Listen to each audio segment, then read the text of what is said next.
Hello, good evening. Somewhat bittersweet. This is my final performance of the Fringe. Yeah. Yay! Oh, I'm honoured. My first poem is actually dedicated for Tom, and I love of all things mythological. Black Shuck, he had a simple task and a simple destination. The good boy put on his mask and went for vaccination, but boldly padded through the door, and then he weed upon the floor. They asked his name, he barked, "I'm Shuck," and as you can see, I don't give a damn. Yay! Thank you. A lot of people will be feeling this one as well. This one is simply entitled "The Poet," and this is as close as I may get to some kind of sort of traditional poetry night poem. With only so much energy left, the poem was left bereft. While he indeed slumbered here, many visions did appear, and Shakespeare yet would not suffice to feed his needy appetites for knights and walls and things fantastic, because reality is only so elastic. None could help, not you, not them. This was more than a two-pipe problem.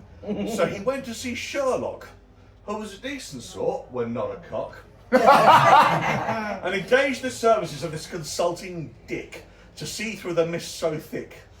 But even Shirley said, "Bloomin' heck, we shall just call her the woman." She's a wild one and you'll never saddle her. You're just another victim of Irene Adler. The poet then went on his quest without a hanky or a clean vest. He sought only what was best, and if not, he'll jest up upon his simple stage, because comedians are fucked up and it's all the rage. Yeah. And it's not often that this happens, but people will talk about their sort of disabilities or otherwise on stage. I occasionally make brief mention of mine, but casual observers will know that I wear 2 hearing aids. So this poem is for all the deaf people and the profoundly deaf people in the room, and something to give you, the rest of you, an understanding of what life is like without the hearing aids.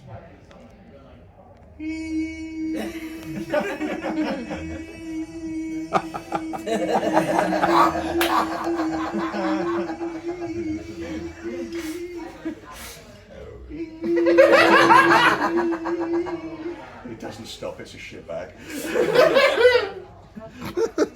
Right, I've got time for, how long have I got? You've got 6 more minutes. 6 more minutes, well that's alright, that's loads of time. Fantastic. Here's one that was written today, which is why it's on the phone. I think you'll like this one. So I was contacted last night to guard the door of a drag show that had had trouble from thugs. Superhero credentials at last. Fuck's sake, what is wrong with people? But yay for you. Turns out I wasn't needed, but still, your reputation preceded you. I'm Batman. Nah, Batman is a knob. You're much nicer than him. CJ Hooperman, defender of weak, righter of wrongs, an all-round hero. All round, okay, I'm fat, I get it. Lol, always seen the negative is Hooperman's only weakness. Self-doubt is his kryptonite. Yeah, well, maybe. Oh God, it is, isn't it? Do you know, I could do this in a poem at the open mic night later on. It's not a poem, just a text message conversation.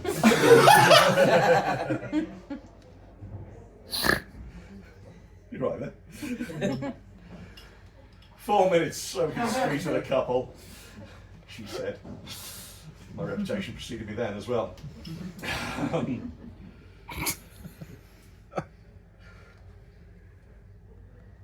Prince Charming was not popular, so said the writer Chekhov. It seems that ridicule is something to be scared of.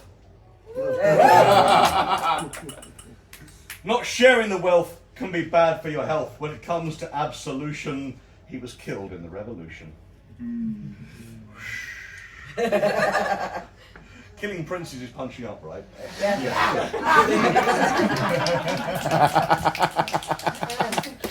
Oh yeah, I should really briefly say, I say no punching down. Someone asked me, oh, I said some bad things about the English, is that okay? We're the fucking colonising bastards, it's fine. In the slums of Swansea, when beer comes before tea, if you're there and willing, buy a drink for Dylan and then have a drink on me. The fairies come out about 12, around about midday, and dance along the bars, then go for a roll in the hay. They tempt young Thomas to trip onto the path into another world, but they soon kicked him out again after the 5th time he'd hurled.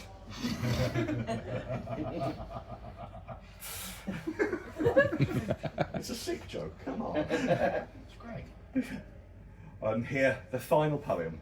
My final poem of the Fringe. Yay! Seriously, dude, feelings. No, Sharing it that's with us. hurrah, good, in a good way. Cheap building materials can lead to the death of pigs, but imagine a witch's cottage made from dates and figs, and walnuts and marzipan, and the icing that doth shine, and it has to get rebuilt every year just after Christmas time. So when constructing your dream abode, don't you think you ought to build it with something sensible, like bricks and a good lime mortar? Or if you are a granny who lives in a deep dark wood, it's about time you made friends with someone who would cut wood. And if your 2 stepsisters are ugly beyond compare, don't expect Panto to save you, because life just isn't fair. From chores and sweeping and dusting, though for your prince you're lusting, the message I'm really sending, there ain't no happy ending.